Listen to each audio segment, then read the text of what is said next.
In einer dunklen Septembernacht des Jahres 1931 begert das British Fischerboot Kolinda den Meeresgrund der Nordsee, 40 Kilometer vor der Kust, was sie mit ihrem Fang in Land brachten, sollt unser Bild von unserem Planeten grundlegend verändern.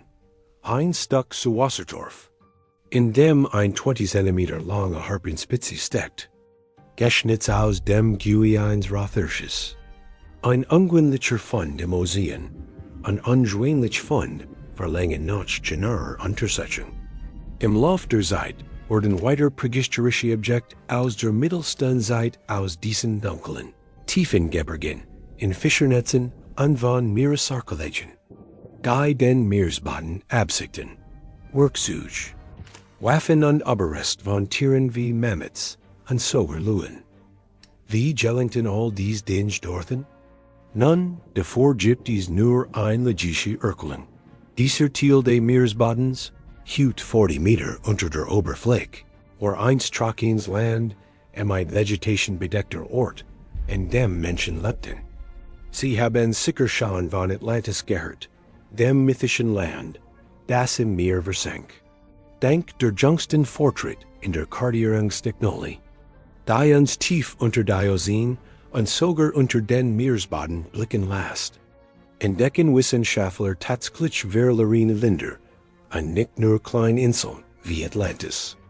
Sie haben ganz Kontinente gefunden, die wahre Schatzkammern in Mineralien und Brennstoffen für unsere Zukunft sein könnten. Ich bin James Stewart und Sie sehen Astrum Earth.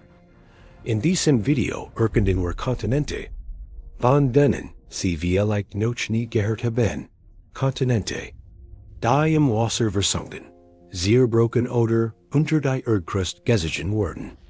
Verlorene Kontinente, die den Schlüssel zum Verständnis unseres Planeten bergen.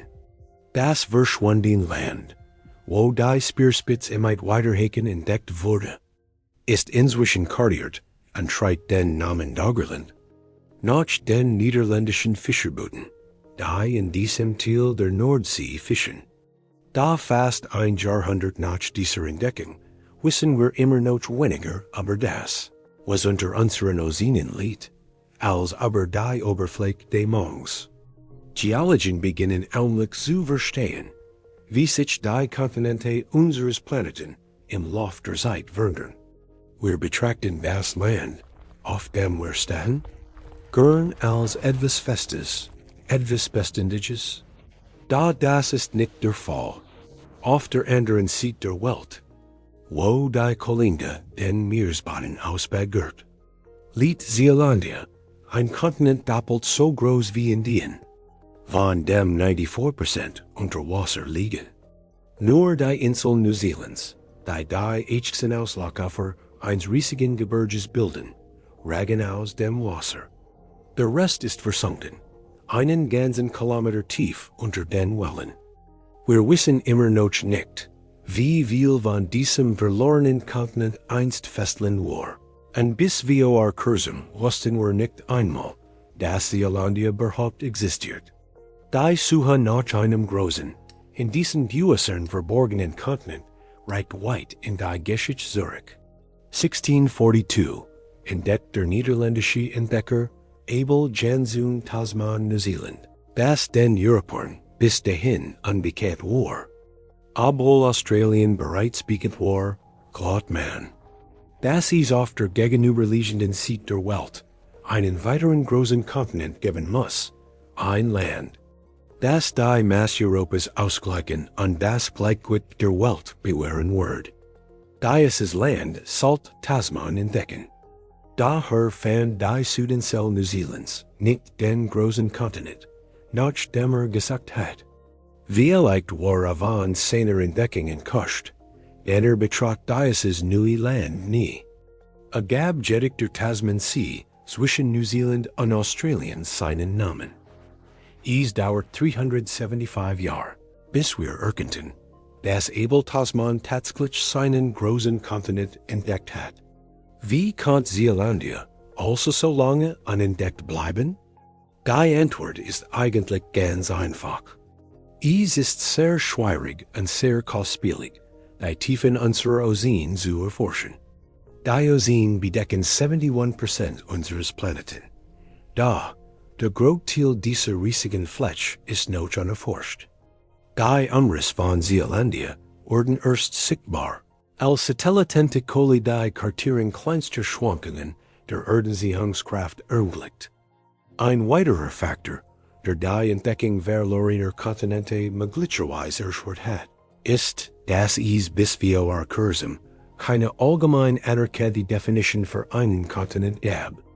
Es ist ein Gebiet oder eine Art Landmasse, richtig? Aber das ist ziemlich vage. Als Kontinent zu gelten, muss es erstens ein großes, zusammenhängiges geologisches Gebiet, mit hoher sein. Zweitens bedeckt es eine große Vielfalt in Gesteinen, und drittens ein Dickkrust. Dies unterscheidet einen Kontinent aus verschiedenen Gesteinen, mit einer Dick von 20 to 40 Kilometers von jüngeren Meeresboden. Die meist aus reinem magmatischem Gestein bestehen und viel dünner sind, typischerweise weniger als 10 Kilometers dick. Die Analyse von Satellitenbildern und Gesteinsproben vom Meeresboden ermöglicht es, GNS Science, einem führenden neuseeländischen Forschungsinstitut, im Jahr 2017 zu bestätigen. Das Zealandia, ein echter Kontinent, ist, getrennt von Australien. Man weiß noch sehr wenig darüber, was aber nicht weiter verwunderlich ist, da es sich ein riesiges Gebiet handelt, fast so groß wie Australien, und es in sehr tiefem Wasser liegt. Vielleicht kennen Sie die Beugung der tektonischen Platten, aus denen die Kontinente der Erde bestehen, und wie sie sich im Lauf der Zeit, aber die Erdoberfläche bewegt, haben und immer noch beugen. Da das Bild, das sich nun abzeichnet, erscheint weitaus komplexer. Wenn dies Kontinente langsam driften, werden sie auseinandergestoßen, wodurch neue Ozeanen entstehen, und sie werden zusammengepresst, wodurch schultige Gebirgsketten entstehen. Berge wie die Alpen und der Himalaya erscheinen uns unglaublich hoch. Da in Wirklichkeit ist die Oberfläche unseres Planeten fast vollkommen glatt, dass sie ständig von der Schwerkraft in Form gebracht wird. Wenn ihnen glatt nicht als erstes in den Sinn kommt, wenn sie in die Oberfläche unseres Planeten denken, lassen sie mich sie mit einem Fußball vergleichen. In diesem Maßstab war unser höchster Berg, der Mount Everest, kleiner als ein Sandkorn. Die Ozeanen, die den größten Teil der Erdoberfläche bedecken, waren nicht dicker als ein Schicht verschluckte Folie. Es ist als ein Frage der Perspektive. Zugegeben, aus unserer Sicht wirken die Dinge dramatischer. Wenn die Kontinente über die Erdoberfläche driften und gegeneinander gedrückt werden, bewirkt dies Gravitationskraft, das Teil der Erdkruste sinken und in der sich heben. Zusätzlich zu diesen Beugungen folgt der Klimawandel zu Eisheiten, die 10.000 von Jahren andauern. Dadurch werden riesige Mengen Wasser in Gletscherries gebunden. Die Erwärmung unseres Planeten lässt dieses Eis dann schmelzen und die Ozeanen wieder überfluten. Nach einer Warmzeit vor etwa 18.00 Jahren stieg der Meeresspiegel 120 Meter. Weltweit sind riesige Landstriche ähnlich im Meer versunken. Da die Entwicklung geht über den Anstieg des Meeresspiegels hinaus. Die Abkühlung und Erwärmung unseres Planeten beeinflusst die Stabilität der Erdkruste und der Lage auf der dicken Magmaschicht, aus der Großteil unseres Planeten besteht. Kehren wir zur Nordsee zurück, genauer gesagt zum Meeresboden.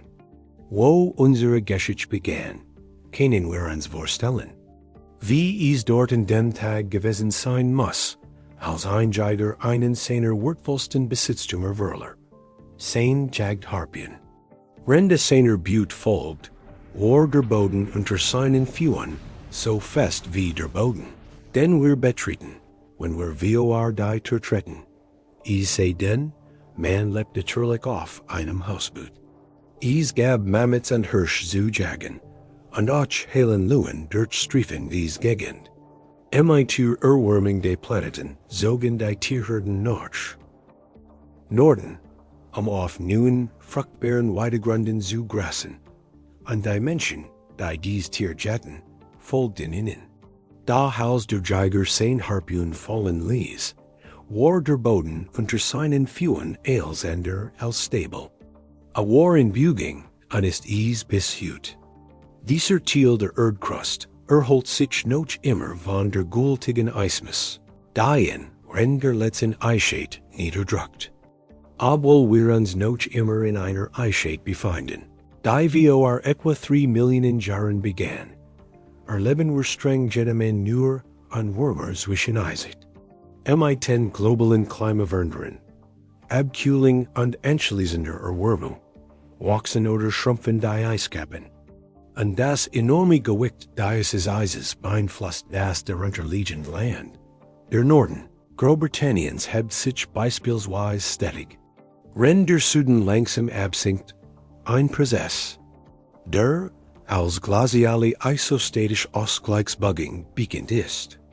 Seit London vor 2000 Jahren von den Römern zu einer bedeutenden Stadt ausgebaut wurde, ist es mehr als 1 Meter absunken und sinkt immer noch. Wenn Schottland am anderen Ende dieser Erdkrustenplatte weiter hinaus dem Meer steht, weitschrittlich unseres jagenden Menschen erhob sich Skandinavien aus dem Magma, auf dem die dann Erdkrust schwimmt, und hebt sich immer weiter.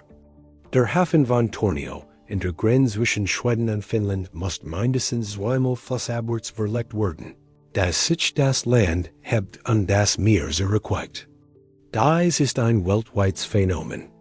New York City sinkt langsam, rennt weiter schrittlich am Bathurst Inlet in Kanada. Ein beeindruckend Rie von Strandaufbrüchen entstanden ist, dass sich das Land weiterhin aus dem Meer erhält. Rund die Antarktis sind ein Lichteffekt zu beobachten. Wenn sich Landmassen heben oder sinken und sich vom Gewicht der gültigen Eismassen erholen, die vor 20.00 Jahren diesen Teil der Erdkrust bis zu einem halben Kilometer tief in den Erdmantel drückten. Neue Technologien wie hochpräzise GPS-Überwachung zeigen, dass sich die Erdoberfläche in der Antarktis deutlich schneller vom Schmelzwasser erholt als in der Arktis. Innerhalb nur eines Jahres wurde ein Anstieg von 45 mm verzeichnet. Das mag zunächst nicht viel erscheinen, aber über ein Jahrhundert betrachtet entspricht das fast der Heinz gegen Hauses. Der Boden unter unseren Füßen bewegt sich nicht nur, sondern je nach Ort auch unterschiedlich schnell. Der Hauptgrund, warum das Gebiet unserer Vorfahren einst unter der Nordsee verschwand, liegt nicht in der Beugung der Erdkrust, sondern im Anstieg des Meeresspiegels. Seitdem das Eis schmolz und die Ozeanen überflutet. Dagerland existiert noch, es liegt nur unter Wasser verborgen, anders als der himmlische Kontinent Großadria. Dieser Kontinent ist nicht einfach in den Wellen verschwunden. Wurde vollständig ausgelöscht und unter das heutige Südeuropa gesichert. Neue geologische Methoden beginnen, die Geschichte eines Kontinents von der Großgrönlands zu enthüllen, der vollständig verschwunden ist. Teil davon sollen 1500 Kilometer unter die Erdoberfläche gesunken sein, und alles, was übrig blieb, sind einige Oberflächensteine, die beim Untergang in den Erdmantel abgeschafft wurden. Was also geschah mit Großadria? Wie kann ein Kontinent einfach so verschwinden? Das zu verstehen, müssen wir uns daran erinnern, wo alle unsere heutigen Kontinente stammen. Die Geologie-Theorie besagt, dass sie durch den Zerfall eines riesigen Superkontinents namens Panga entstanden sind. Der Name stammt aus dem Altgriechischen. Pan bedeutet als oder die ganze Welt. Gaia bedeutet Mutter Erde. Dieser Superkontinent entstand durch das Zusammenwachsen aller anderen Kontinente in einem Zyklus, der sich etwa alle 500 Millionen Jahre zu wiederholen scheint. Kontinente haben sich gebildet, neu geformt, sind, verschwunden. Seit Krust unseres Planeten abkult und der Starte. Unter der Oberfläche bestet unser Planet aus Geschmolzen und Gestein. Das Rohr viel fester, ist als die glühend rot. Schflussig Lava, die wir bei Vulkanesbrachen sehen. Sich aber dennoch wie ein kochend Flüssigkeit bewegt. Die Hitze im Erdkern treibt thermisch Strömungen und die unter unseren Füßen fließen. An die Biegung dieser flüssigen Masse sieht die Erdkruste emit sich, die sogenannte Kontinentaldrift. Der Prozess, der alle früheren Kontinente zu Panga zusammenführt, begann diesen später wieder aufzusetzen. Panga zerbrach in zwei Teile und bildet die beiden Superkontinente Laurasia und Gondwana. Diese Kontinente waren durch ein riesiges, heute nicht mehr existierendes Meer, den tiefes Ozean, getrennt. Der sich von Osten nach Westen erstreckt, anders als unsere heutigen Atlantik und Pazifik. Die Kontinente von Norden nach Süden trennen.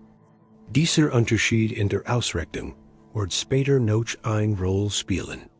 Laurasia zerbrach später und bildet Nordamerika, Europa, Asien und mindestens einen weiteren Kontinent, auf den wir später noch eingehen werden. Gondwana, viel größer als Laurasia, driftet zum Südpol und zerbrach in Südamerika, die Antarktis, Australien, Indien und Afrika, sowie das erst kürzlich entdeckte Zealandia und Großadria. Als diese Landmassen wieder auseinanderdriften, werden sie von den mächtigen Magmaströmen unter ihnen in verschiedenen Teilen der Erde gesiegt. Wenn sich etwas von der Größe Afrikas erst einmal bewegt, ist es nicht mehr auszuhalten. Und so sollt die Welt zu des brutalen Auseinanderbrechens eines Kontinents werden. Mag lange Zeit Teil der Geografie unseres Planeten gewesen sein, ever mit all den anderen Landmassen zusammengezogen wurde, Panga zu bilden. Als Gondwana und Laurasia erneut auseinanderbrechen und die heutigen Kontinente bildeten, war Großadria dem Untergang geweiht. Es geriet zwischen die kollidierenden Kontinente Afrika und Europa. Dank bahnbrechender Forschung in der Universität Utrecht in den Niederlanden wissen wir heute, dass Großadria zunächst in ein Gebiet gedrängt wurde, das etwa dem heutigen Mittelmeer entspricht. Dort drehte es sich gegen den Erzeugersen, als Afrika von Süden her auf es drückt, und wurde zwischen Europa im Norden eingelemmt. Die unaufhaltsamen Kräfte der beiden aufeinanderprallenden Kontinente zerbrechen es in Stück, wirklicher mit einem kleinen Schnellboot, das von einem großen Frachter von beiden Seiten zerquetscht wurde. Anschließend begann es zu sinken, da Europa und Afrika, aber die kleiner Landmasse nach oben gedrückt wurden und dies in den Erdmantel hinabsiegen. Der Ozean, der Afrika von Europa trennt, schob sich unter die Eurasische Platte, ein Vorgang, der als Subduction bekannt ist, und riss Großadria dabei offenbar mit sich. Heute ist Großadria vollständig unter Südeuropa verschwunden. Von diesem versunkenen Kontinent ist so wenig erhalten, dass es schwerfällt, sich sein Aussehen vorzustellen. War es ein einzig riesig, von Leben bedeckt Insel, oder vollständig unter unseren Ozeanen versunken.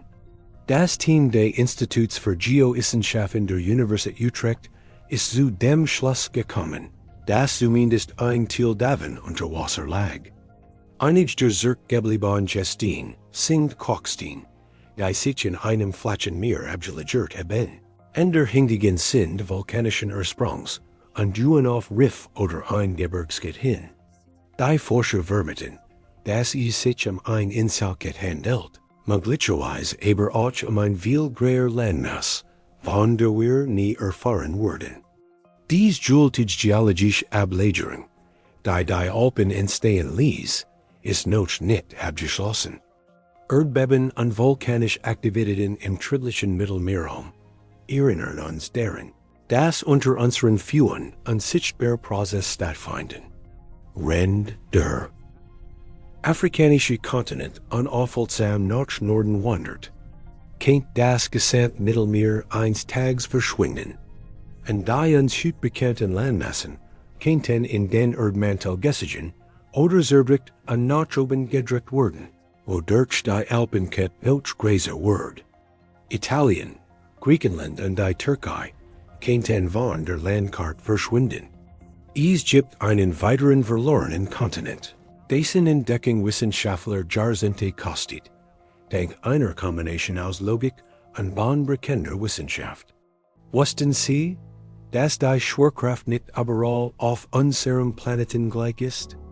Sie variiert, je nach verschiedenen Faktoren, insbesondere der Dicht und Dichte der Erdkruste. Genau ein solch Gravitationsanomal wurde an die Insel von Mauritius beobachtet, einem Inselstaat im Indischen Ozean, 2000 Kilometer, vor der Südostküste Ostafrikas. Hier ist die Anziehungskraft außergewöhnlich stark, was auf ein Großmaß zwischen den Inseln hindeutet.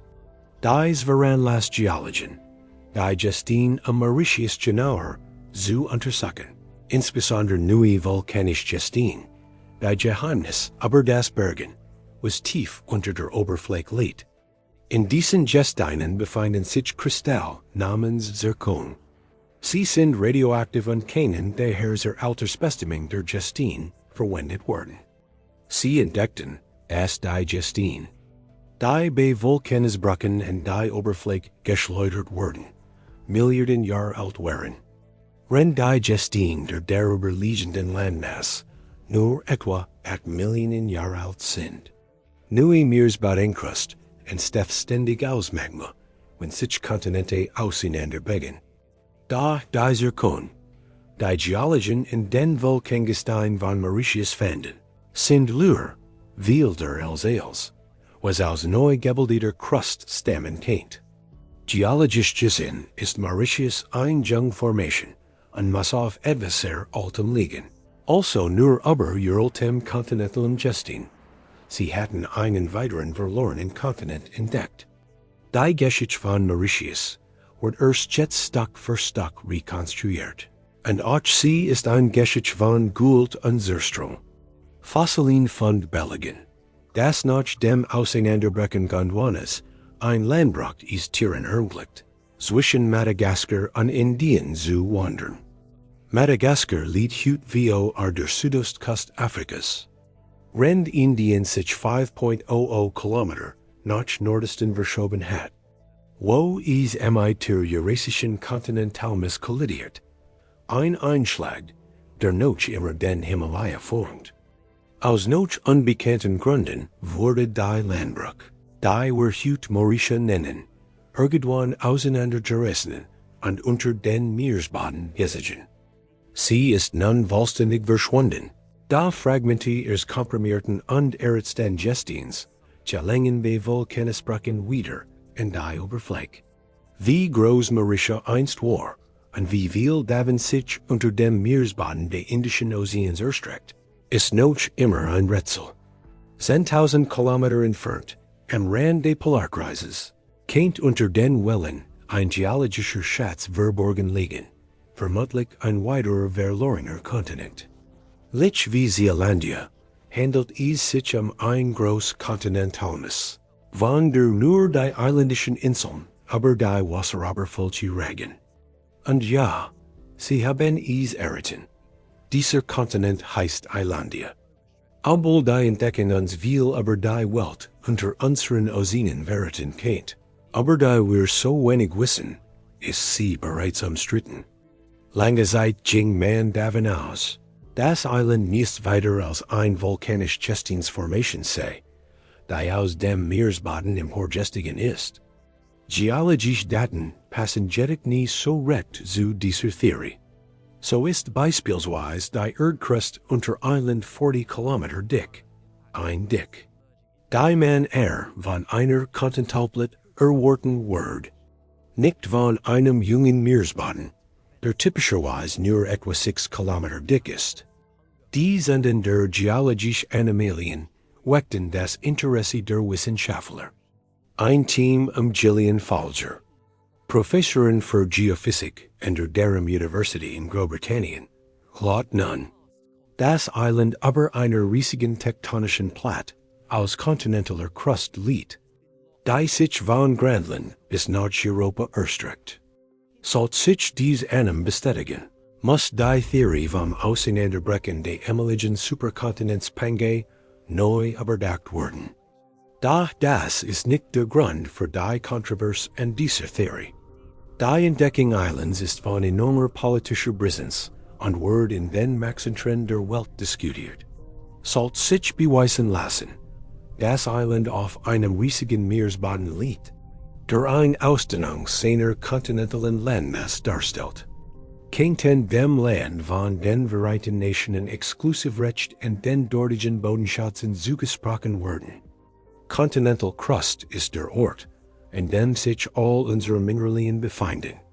So wie Doggerland, also der heutige Teil der Nordsee, einst Festland war, kennt auch Island einst Festland gewesen sein. Reich in Wäldern und Sümpfen, ideal Bedingungen für die Entstehung fossiler Brennstoff wie Erdöl und Kohle. Neue ozeanische Krust enthält dies Kohlenwasserstückel nicht. Da wenn sich Gebiet des Meeresbodens als himmlische kontinental Landmasse erweisen. Nun, das fördert unsere Vorstellung von dem, was dort verborgen sein kennt. Viele der jüngsten Entdeckungen über Doggerland wurden im Rahmen von Untersuchungen für Offshore-Windparks gemacht. Angetrieben von unserem Bewusstsein, dass wir uns von der Verbrennung fossiler Brennstoffe wenden müssen, da wir immer höher Anspruch an die Ressourcen unseres Planeten stellen, sollen die bereitstellen kann, als auch die aufnehmen kann. Die Entdeckung eines bisher unbekannten, im Atlantik versunkenen Kontinents, kennt die Suche nach neuen fossilen Brennstoffquellen beflügeln. Die Versuchung, die zu nutzen, stand im völligen Widerspruch zu unserem Bedürfnis nach nachhaltigen Energiequellen für den stetig steigenden Energiebedarf. Es besteht die real Gefahr, dass die Erforschung unserer Meeresboden rasend voranschreitet, Gebiet für sich zu beanspruchen. Warum ist das so wichtig? Nun, solange die Ozeanen international Gewässer bleiben, unterliegt die Nutzung ihrer Ressourcen strengen Kontrollen. Dies trägt zum Schutz riesiger Gebiet unseres Planeten bei. Wenn Nationen Gebiet dieser Unterwasserwildes für sich beanspruchen, können sie dies legal ausbeuten, und so die ohnehin schon überlastet Erde, unseren schwimmenden Treibhausplaneten, zusätzlich belassen. Sollten sich kürzlich entdeckt Kontinente wie Irland und Zeelandia als riesig Teil der ehemaligen Pange erweisen. Deutet dies darauf hin, dass es weiter verlorenen Kontinente gibt, die ebenfalls auf wertvolle Ressourcen hin ausgebutet werden könnten. Unsere Meeresboden werden zu politischen Schlachtfeldern. Tiefseebau ist in internationalen Gewässern derzeit verboten, da die Umweltauswirkungen dieser aufstrebenden Industrie noch nicht vollständig erforscht sind. Erkennt Nationen jedoch reich machen, und wir wissen aus Erfahrung, wie schwer es sein kann, ein solch Ausbeutung zu verhindern. Unser unstillbar Hunger nach den natürlichen Ressourcen der Erde kennt die Ökosystem, die auf unseren Meeresboden basieren, sehr streng, noch bevor wir sie richtig verstehen. Es gibt einen letzten Kontinent, über den wir heute sprechen möchten. Einen, die einer riesigen Landmasse, größer als Australien, der unter Wasser versunken ist. Einen, von dem sie sicherlich schon gehört haben. Verborgen unter kaltem, festem Wasser, die Antarktis. Erstaunlicherweise wissen wir fast genauso wenig über den Kontinent hinter diesen gefrorenen Hochebenen und Gletscher, wie über die anderen versunkenen Kontinente, die wir untersucht haben. Tatsächlich wissen wir mehr über die Oberfläche des Mars als über das Land unter dem antarktischen Eis. Erst wie kurzem konnten Forscher der Universität Durham die Ergebnis von Satellitenbildern und Bodenradar analysieren. Ein Bild davon zu gewinnen, wie die Antarktis, der Kontinent, beschaffen ist. Es hat ein Landschaft aus Bergen und Tälern freigelegt, die von Flüssen gefärbt und nun vom Eis umgestaltet wurden, das den Kontinent seit über 30 Millionen Jahren bedeckt. Die Kostenlinie dieses verborgenen Gebiets ist sehr schwer zu bestimmen. Denn wenn der Meeresspiegel bei einer vollständigen Eisschmelze stiegen wird, drückt das Gewicht des antarktischen Eisschilds die Landmasse auch ins Meer. Annehmend Weise. Wie es aussehen wird, wenn sich diese geologischen Umwälzungen gelegt haben. 90% der weltweiten Eises und erstaunlich 60% der gesamten Zuwassers der Erde sind derzeit in der Antarktis gebunden. Dies macht es sehr schwierig herauszufinden, was unter dieser Eisdick verborgen ist, die stellenweise fast 5 Kilometer dick ist. Was wir jedoch über die Antarktis wissen, ist, wie sie sich im Lauf der Zeit auf der Erde beruflich bewegt hat. Wenn sich Sedimente auf unseren Kontinenten ablegen und vulkanisches Gestein abkalt unerstarrt, speichert es Spuren des Erdmagnetfelds.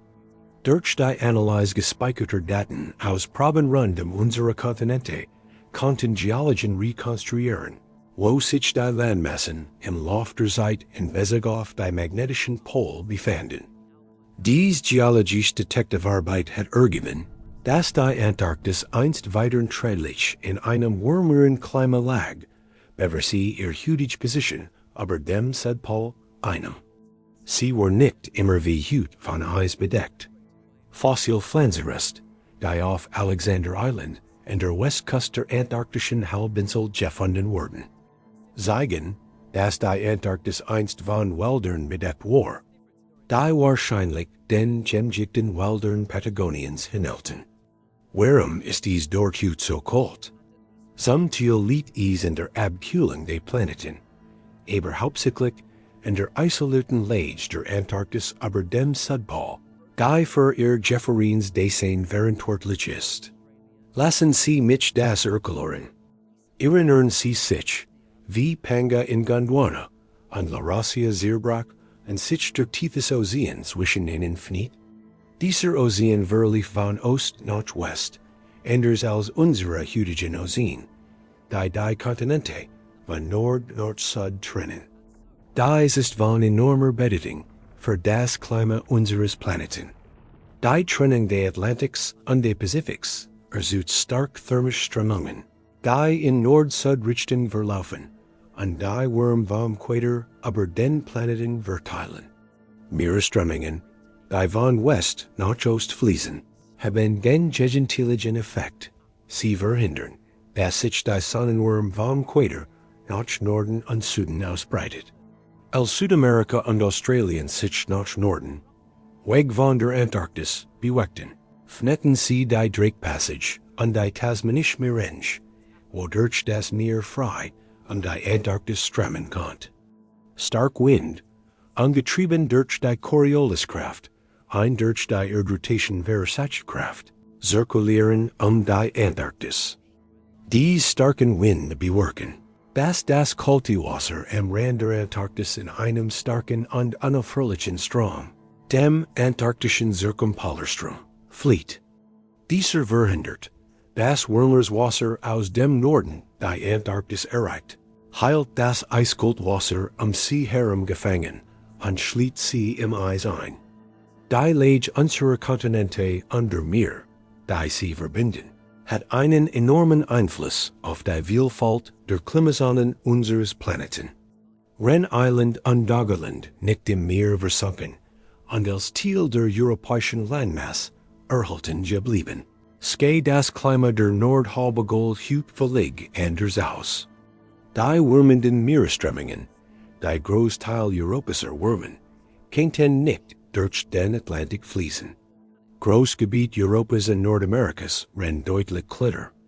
In der Arktis kennt sich sogar ein riesige, permanente Eisgap licht der Antarktis bilden. Es mag wie ein kleiner Unterschied erscheinen, Ob dies versunkenen Kontinente aber den Ozeanen geblieben sind, oder nicht. Daher Auswirkungen auf den Rest der Planeten immens. Groß Adria, aber den europäischen Kontinent geschoben worden. Anstatt unteren abzutauschen, gigi es kein Mittelmeer. Möglicherweise überhaupt kein Meer, an das Gebiet. Das Großteil Europas umfasst, womöglich ein Trocken West, nicht der Sahara gewesen. Die vielfältigen Klimazonen unseres Planeten hängen von den Kontinenten ab, die sich über Millionen von Jahren gebildet haben. Wenn große Landmassen wie Zeelandia und Islandia nicht verschwunden, sähe die Welt heute ganz anders aus. Die Entdeckung dieser verlorenen Kontinente lässt uns die unterschiedlichsten Welten erahnen. Die existieren könnten, wenn sich die tektonischen Platten, die sich über die Erdoberfläche bügen, nur ein wenig anders Verhaltenheiten. Da hies gibt auch ein Ernst sieht. Sie wirft politisch Fragen auf und führt zu Streitigkeiten zwischen Nationen darüber, wem die Recht und neu entdeckten Ressourcen stehen. Es war zutiefst bedauerlich, dies verborgenen Kontinente zu sehr streng, sobald wir sie entdeckt haben, und never wir sie überhaupt richtig verstehen. Daher müssen wir als internationale Gemeinschaft entscheiden, wie wir weiter vorgehen, und wir müssen aber besser nachdenken. Die Mineralien zu gewinnen und zu nutzen, die sich möglicherweise unter unseren Ozeanen befinden. Ob versunken, zerdrückt oder verloren, es ist erstaunlich, wie lange dies Kontinente unentdeckt blieben. Und dies stellt sich die Frage, wie viel weiter noch darauf warten, entdeckt zu werden. Obwohl unsere Spezies unseren Planeten seit Hunderttausenden von Jahren bewohnt, haben wir eindeutig noch so viel mehr darüber zu lernen.